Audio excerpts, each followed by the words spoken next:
So you've set the goals for your video, and you've given some thought on how it will be distributed. Before you can even think about pressing record or opening up that editing program, you need a clear idea of what exactly your video will say.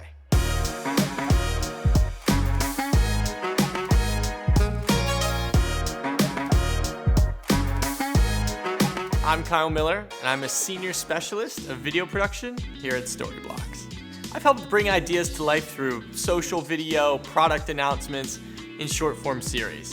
While I love a sleek effect and eye-catching cinematography, I know the main purpose of my videos is to communicate. The first step is to brainstorm a video concept. Take the goal you set and what you know about your audience, think through what they care about, what will hook them, what challenges them, and what could inspire them to take the action you want them to take. Get messy. Propose a few different approaches you can take to get your message and call to action across. We call this concepting. Try writing out words that describe how you want your audience to feel or certain phrases that might resonate. Look to other brands and creators' video for inspiration. These don't need to be perfect. Some can be wacky. Just get your ideas out there. For example, we needed to create a video that would generate awareness around our Storyblocks for Business product and get people connected with our sales team. We know that businesses face several hard problems their teams need to solve each day.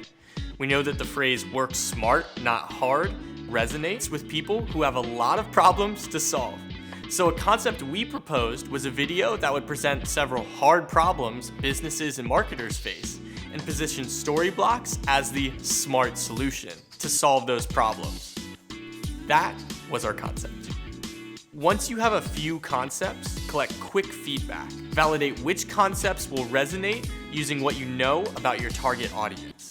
You can do this by pitching your ideas to your team and asking for feedback. Or even better, ask people who are in your target audience. The goal is to narrow in on the strongest concept. Once you feel confident, select one concept to move forward with. It's hard to cut concepts that you really like, but picking one is just part of the process. Step 2 is to write a video script. Whether your video will be 100% scripted, led by visuals and text, or centered around an interview, you need to write out what you want to be communicated. One way to do this, and make sure your video is engaging, is to follow a 3-act story structure, or simply put, a beginning, middle, and end. Act 1 establishes the context for why someone is watching this video. When you focus on details like that, you create this immersive experience. This is also where you need to hook your audience, but more about that in a future episode. Act 2 presents the rising action, the value to your audience, the conflict. But when you play back the video without any audio at all, it almost feels kind of flat. Act 3 is the resolution. Reinforce how you want your audience to feel, or give them a call to action. What do you want them to do? Everyone's story is worth sharing. Use your best judgment on the level of scripting you need for your video.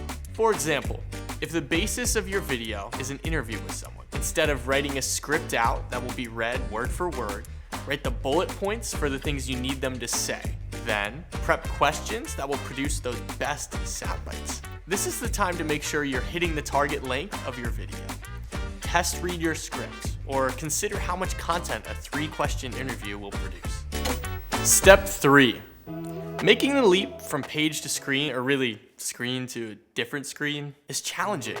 It helps if you can visualize what it will look like. Create a mood board with visual inspiration, or a storyboard to map out exactly what visuals will pair with your message. If you can't draw, don't worry, neither can I. I use screen grabs as examples when I create a storyboard. One of the great things about having access to Storyblocks' unlimited library of stock footage is the wealth of visual inspiration available to play with.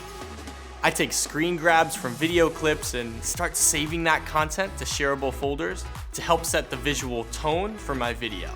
I even know creators who will roughly edit together stock clips and music to help visualize their concept. Often, I find I can use those saved assets in my project and don't need to create them myself. But even if I don't end up using all of that stock footage, it's still a great starting point.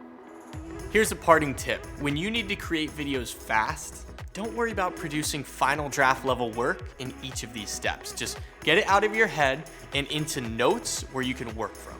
You'll have plenty of opportunity to refine the details as you create your video, but having a map will make the journey much easier. Now, you're ready to create. Thanks for watching. There are 8 more episodes in this series you don't want to miss, so go check them out. And if you're interested in Storyblocks' unlimited stock library, click the link in the description to learn more. Finally, like this video and subscribe to the Storyblocks YouTube channel to see more content just like this.